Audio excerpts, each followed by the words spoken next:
Manchester United tertarik untuk merekrut penyerang selain Cunha musim panas ini. Dan sementara United tertarik pada Liam Delap di Ipswich Town, mereka juga sangat memperhatikan Jean-Philippe Mateta. Mateta baru-baru ini telah berunding dengan United, dan klub Sir Jim Ratcliffe mungkin telah menerima dorongan karena pemain Prancis itu menunda kontrak baru di Crystal Palace.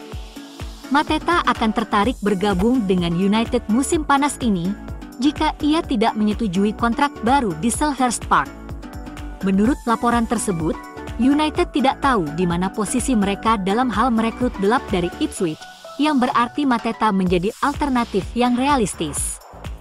Palace ingin menegosiasikan kontrak baru dengan Mateta. Mengingat kontraknya saat ini akan berakhir pada tahun 2026.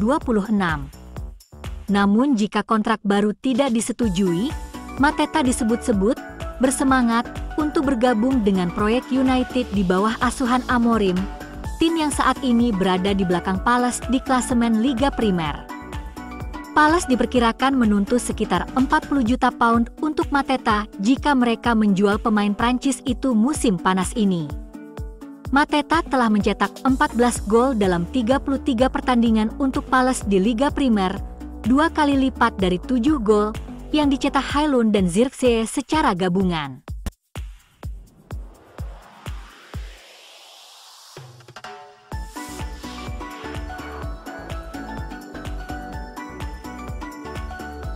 Manchester United menghadapi pertandingan yang sangat penting melawan Athletic Bilbao tanpa bek sayap bintang mereka Diogo Dalot.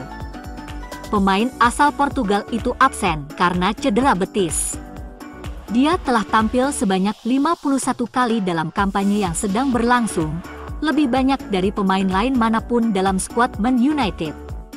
Dalot memiliki mesin tenaga yang besar, dan terlepas dari posisi ofensifnya, ia selalu menemukan cara untuk bertahan di sayap kanan. Dan ketidakhadirannya akan secara khusus mengekspos MU dalam hal pertahanan. Athletic Bilbao memiliki sayap kiri yang kuat, terutama di mana Nico Williams beroperasi. Mengingat bagaimana pemain Spanyol itu menjadi ancaman dengan kecepatan dan keterampilan menggiring bolanya. Dan ia dapat memanfaatkan kelemahan pertahanan ini. Kemudian muncul kontribusi ofensifnya, seseorang yang akan bekerja keras setiap saat. Ia bergerak melebar dengan larinya yang tumpang tindih, dan kemampuannya untuk memberikan umpan silang, dan kehadirannya membantu meregangkan lawan.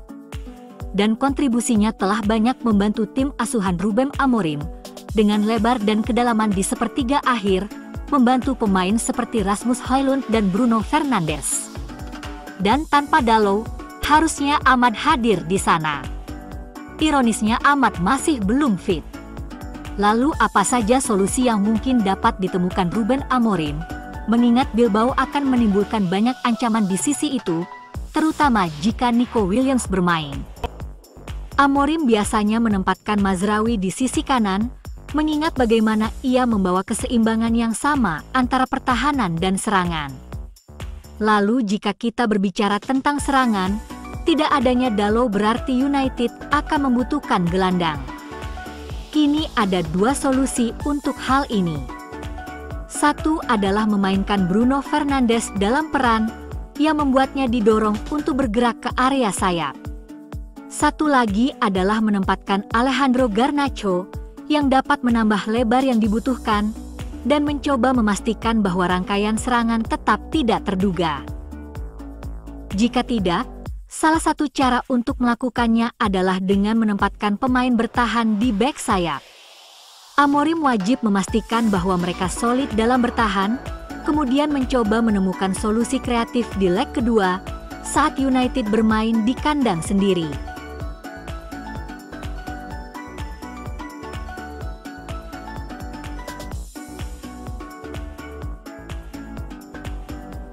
Manchester United mungkin harus menunggu untuk mendapatkan satu target transfer dalam beberapa bulan mendatang, dengan keputusan mengenai gelandang Real Betis, Johnny Cardoso, yang perlu dibuat.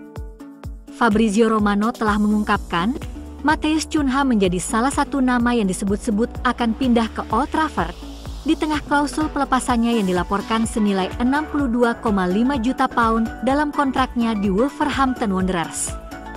Meskipun ada hubungan dengan Cardoso, langkah apapun harus menunggu hingga akhir musim, dengan konsentrasi penuh betis tertuju pada semifinal Liga Konferensi mereka dengan Fiorentina.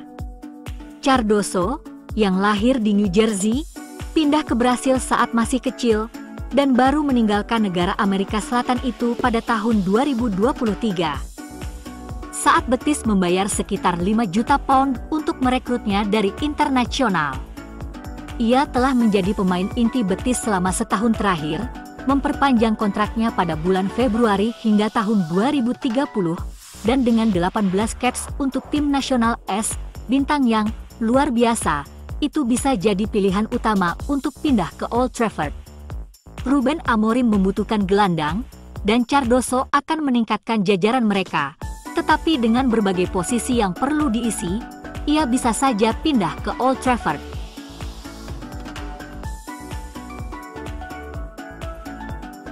Tottenham Hotspur dan Manchester United sama-sama mengalami musim yang sulit di Liga Primer. Tottenham Hotspur berada di posisi ke-16. Klasemen Liga Primer dengan hanya 4 pertandingan tersisa musim ini. Tekanan terus meningkat pada Ange Postecoglou, dan hierarki klub harus membuat keputusan besar terkait masa depannya dalam jangka panjang. Manchester United berada di posisi ke-14 dan juga tampil buruk dalam kampanye ini. Meskipun mengalami kesulitan di Liga, Spurs dan MU masih bisa masuk Liga Champions tahun ini. Mereka tetap berada di Liga Eropa dan jika menang, mereka akan berkompetisi di kompetisi Eropa papan atas musim depan. Tim asuhan Postecoglou dikaitkan dengan kepindahan Marcus Rashford ke Manchester United pada musim panas. Menurut Football Transfers, mereka masih tertarik untuk mendatangkannya ke Stadion Tottenham Hotspur pada bursa transfer berikutnya. Saat ini ia dipinjamkan ke Aston Villa dan masa depannya masih belum jelas. Pemain internasional Inggris itu akan sempurna dan akan menyuntikkan lebih banyak kualitas ke dalam jajaran mereka. Tidak ada yang meragukan kemampuannya, dan ia perlu pergi ke suatu tempat di mana ia bisa bermain setiap minggu dan membuktikan dirinya. Spurs mempertimbangkan menawarkan kesepakatan pertukaran yang melibatkan Yes Bissouma kepada Manchester United dalam upaya untuk mengamankan tanda tangan Rashford. Jika Setan Merah mendapatkan seseorang sebagai gantinya, mereka mungkin lebih bersedia untuk berbisnis. Amorim bisa menggunakan lebih banyak opsi di lini tengah sehingga proposal ini bisa membuatnya tertarik. Bissouma dapat memberi United sesuatu yang berbeda untuk diandalkan.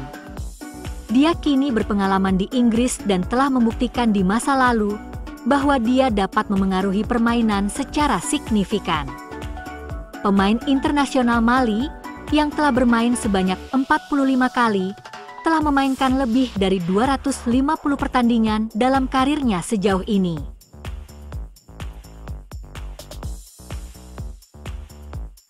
Manchester United begitu terpesona oleh remaja Paris Saint-Germain, Désiré Doué, sehingga mereka mengirim pencari bakat untuk menonton aksinya sekali lagi. Seperti yang dilaporkan pada awal Maret, raksasa Liga Primer telah mengawasi bakat berusia 19 tahun itu, dan telah memantaunya selama pertandingan babak 16 besar Liga Champions antara PSG dan Liverpool di Le Parc des Princes. Menurut sumber yang dekat dengan Strati News, MU telah mengamati Doué sekali lagi, karena kolaborator Christopher Fifel hadir selama pertandingan juara Prancis baru-baru ini melawan Nantes dan Olympique Nice. Meskipun demikian, Setan Merah menyadari bahwa memikat pemain itu ke Carrington tetap menjadi tugas yang sulit. Karena nilai pasarnya saat ini diperkirakan mencapai 120 juta euro, sementara juara Ligue 1 tidak ingin berpisah dengannya. Bahkan jika PSG membuka diri terhadap penjualan pemain tersebut, United akan menghadapi persaingan ketat, karena separuh Eropa telah terpesona oleh anak ajaib Prancis tersebut. Manchester City, Chelsea dan Liverpool, Arsenal dan Aston Villa serta klub-klub besar Eropa seperti AC Milan, Juventus, Borussia Dortmund dan Bayern Munich. Pemain asli Inggris tersebut naik pangkat di Stade Rennes dan tampil gemilang musim lalu, yang meyakinkan PSG untuk menggelontorkan 50 juta euro untuk mengamankan tanda tangannya. Jika dipikir-pikir kembali, ini ternyata merupakan pembelian yang brilian dari pemain Paris tersebut, karena remaja tersebut jauh lebih berharga saat ini. Dia telah tampil 43 kali, mencetak gol 13 kali dan membuat assist 12 kali. Pemain muda ini terutama beroperasi sebagai pemain sayap kiri terbalik, tetapi juga dapat bermain di mana saja di sepertiga akhir, dan bahkan dalam peran yang lebih dalam di lini tengah. Drouet telah mewakili tim nasional Prancis di hampir setiap level, dan baru-baru ini tampil perdana di skuad senior.